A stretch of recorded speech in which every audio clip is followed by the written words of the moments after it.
hay que esperar. Pero por lo pronto me parece que se ha hecho una jugada habilidosa. Es decir, se ha logrado aprovechar y hacer guerra de maniobras, que es cuando de verdad se consiguen objetivos, como ya hemos visto claramente, ¿no?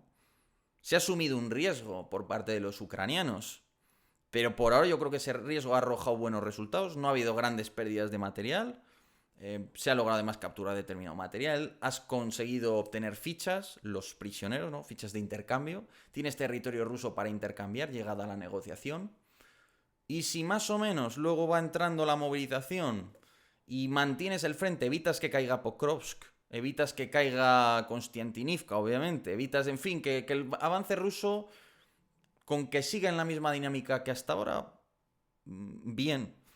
¿Por qué? Porque luego llega noviembre y llegan las elecciones en Estados Unidos. Y ahí no sabemos qué va a pasar. Pero sí es probable que haya una oportunidad para negociar, ¿verdad? Y esta es la clave, yo creo. Porque ahora mismo podríamos pensar, bueno, es que después de esto Putin no va a querer negociar. Bueno, si ese fuera el caso, pues habría que plantearse, ¿no?, hasta qué punto tiene sentido la jugada. Pero aquí hay dos posiciones fundamentales. La una es de Máximos, te dirá que Putin está dispuesto a llegar a una guerra de 10 años y lo que haga falta para recuperar toda Ucrania. Y la otra es que, bueno, aunque Putin es un nacionalista y quiere recuperar Ucrania y quizás algún día vuelva a intentar algo, ahora mismo tal y como les ha ido esta guerra, con que se quede el frente como está, les vale.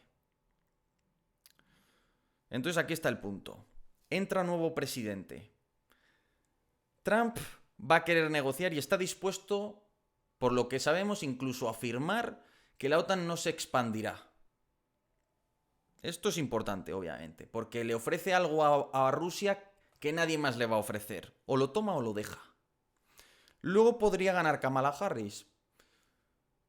Incluso aunque se dé este caso, es muy probable que Kamala Harris también, quizás no tanto como Trump, pero esté dispuesta a negociar en una medida importante, porque al final llegará con un aire renovado, querrá o estará dispuesta a abrir una ventana de oportunidad, ¿no? Porque tampoco le interesa que la guerra se alargue, ¿no? Entonces, bueno, puede haber una oportunidad, aunque no sería tan buena para Rusia. Pero es verdad que desde la óptica ucraniana, si lo planteas de esta manera, puedes decir, mira, cuando llegue Navidad, y si ha ganado Trump, ni te cuento, Rusia probablemente va a tener que aceptar las condiciones que establezca Trump. Y Ucrania también. Entonces, si llega un Trump, lo que va a pasar es que Ucrania sabe que se va a quedar las cosas como están. Y ya está, que no va a entrar en la OTAN. Va a ser una sensación agridulce. Y para Rusia un poquito lo mismo. Pero la gracia está en que Rusia tiene todos los incentivos, si realmente Rusia tiene voluntad de negociar, tiene todos los incentivos para aceptar lo que parece que va a proponer Trump. Porque no es probable que un demócrata o que cualquier otro político, incluso el Partido Republicano, llegue a tanto, llegue a ofrecerle tanto a Rusia. Pero claro, eso significa que no va a poder jugar con el tiempo, porque al final la oferta que haga Trump no va a ser eterna. Es decir, si Rusia la rechaza al principio y van pasando los meses y no se acepta nada y tal, va a acabar pudriéndose. Es decir, que Rusia tiene un incentivo para tardar poco tiempo en aceptar esa propuesta. Y de hecho eso es lo que complacería a Trump, poder decir, oye, mira, es que entre noviembre y enero, entre que gano las elecciones y recibo oficialmente el poder, ya he acordado un acuerdo de paz, ¿no? Se acabó la guerra. Mirad qué contraste con la administración Biden. Pero claro, eso obliga a Rusia a negociar en el momento y a aceptar lo que más o menos haya establecido Trump en el momento.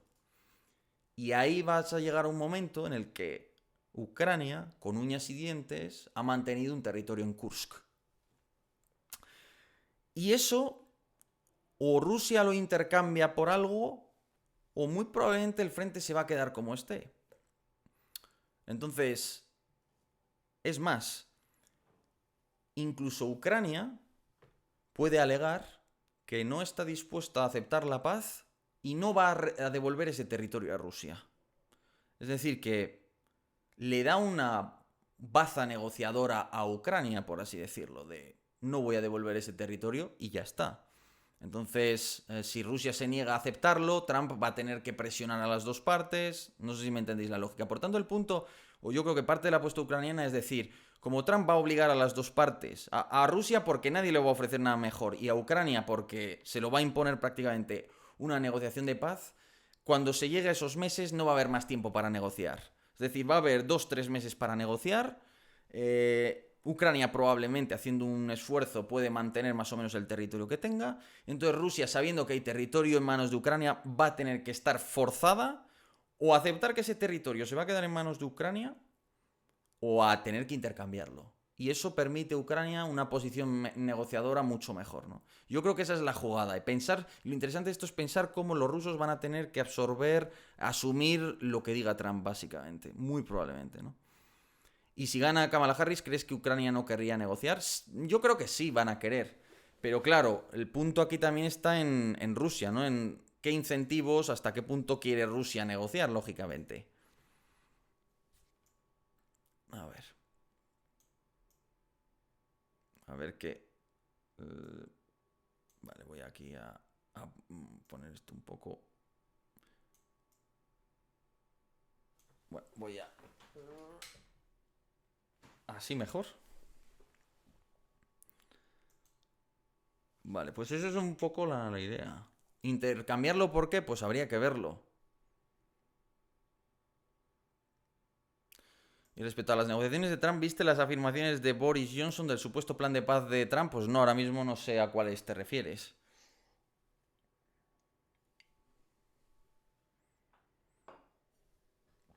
Aunque Kamala mantendrá el apoyo a Ucrania, es posible que sí abogue por una negociación si fuera posible, ¿no?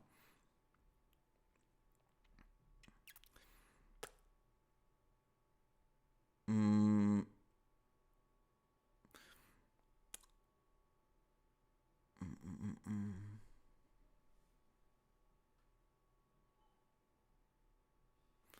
Bill Spawn dice, lo que está claro es que Crimea es intercambiable. Quizás acepte Rusia la región de Gerson.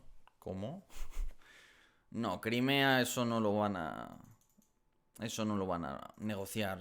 Vamos, de todas, todas.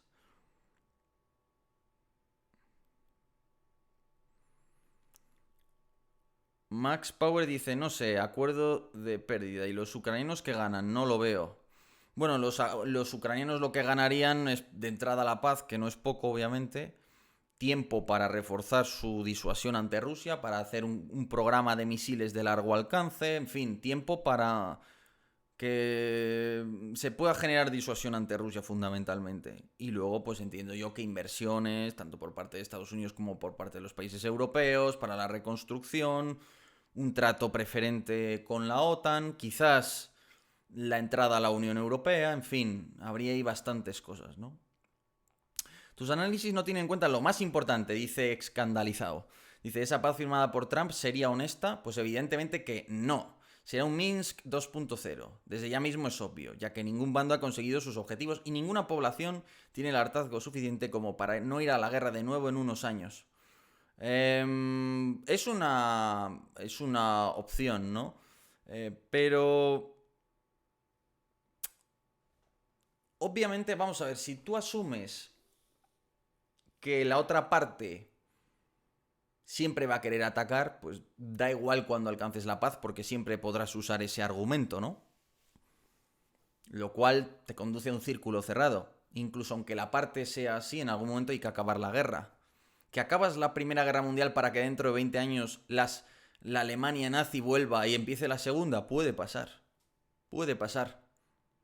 Pero bueno, también tienes que asumir que acabando la guerra hay una oportunidad de atrasar la siguiente, ganar tiempo y mejorar tu equilibrio de fuerzas. Por ejemplo, si tú a Ucrania ahora le das tiempo, Ucrania te hace un programa de misiles de largo alcance, balísticos y de crucero, que es lo primerísimo que harán.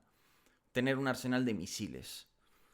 Y si hay una guerra, las fábricas de municiones rusas en los Urales van a estar mucho más a tiro. Entonces, tú vas a generar ahí una cierta disuasión. Es decir, ¿Putin podrá reiniciar la guerra dentro de 10 años o de 20? Sí. Pero va a haber que estudiar el orden de batalla. Y si con una superioridad aplastante sobre Ucrania no pudiste tomar Kiev, si dentro de 20 años elaboras un plan de campaña realista, ¿cómo va a ser tu plan de campaña?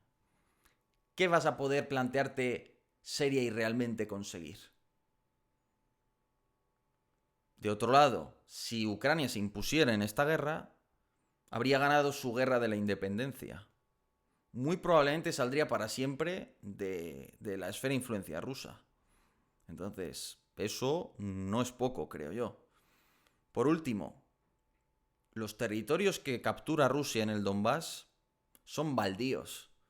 Es decir, ¿de qué te sirve capturar territorios donde no queda gente para trabajar la tierra, donde está todo lleno de explosivos? Sí hay minas y hay algunos yacimientos, pero es un erial. Es solo reconstruir todo eso es más caro que cualquier cosa. Y la gente se ha ido. Entonces, ¿qué quiero decir con esto? Que al final es un terreno que vale muy poco para el que lo capture. Que es ciudad arrasada tras ciudad arrasada. ¿Qué queda de Avdiivka después de meses de batalla? Entonces a eso te voy, que también lo importante es que tú te has sacado ya tu población de ahí. Entonces, bueno, no es el ideal, pero yo creo que en algún momento habrá que negociar. Y tendrá que ser realista. Los ucranianos dicen ya estar dispuestos a negociar a partir de esta Navidad, ¿no? Pero bueno. Pero si han perdido ya el 30% del país o así, han perdido la guerra, firman y punto, pues vaya. Que no han perdido la guerra, que no nos equivoquemos. Eso es falso. Siempre os pongo el mismo ejemplo. El de México.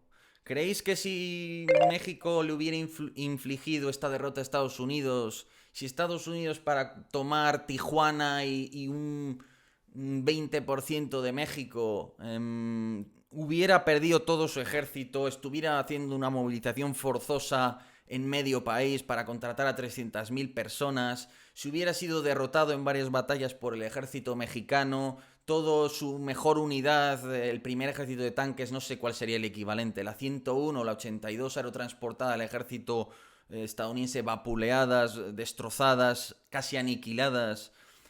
Si ahora mismo hubieran invadido un trozo de Texas importante y encima México tuviera todo el apoyo de China y de todos los países de órbita comunista, Cuba, Corea del Norte, Irán, en una coalición tal, y Estados Unidos no logra avanzar tras 2 años y medio de guerra, ¿vosotros lo llamaríais una victoria eso de Estados Unidos? ¿De verdad? Yo no lo veo una victoria. Obviamente para México sería un trauma importante, como lo es para Ucrania lo que está pasando, pero yo no lo consideraría una victoria, más una derrota, y más aún teniendo en cuenta lo esperable el primer día de aquella guerra, que no era esto, no era esto. Entonces, vamos, el asunto no es una derrota para Ucrania. Si la guerra queda como está, no es una derrota para Ucrania. O sea, eso hay que tenerlo claro. Es una victoria. Tú imagínate que México pasa completamente a órbita china o rusa y entra en la OSCE o la Organización de Cooperación de Shanghái, por ejemplo, ¿no? Y se sale de todos los tratados con Estados Unidos y tal. Eso es... sobrevivir para Ucrania era la victoria de entrada. Y mientras Ucrania como Estado sobreviva, aunque sea habiendo perdido un brazo, eso ya es... Como mínimo una derrota no es, creo yo. Y sí lo considero una guerra existencial, JP. Bien, esto hasta aquí, vamos a ver, que ya nos hemos liado mucho con todo el tema de Pokrovsky y todo esto.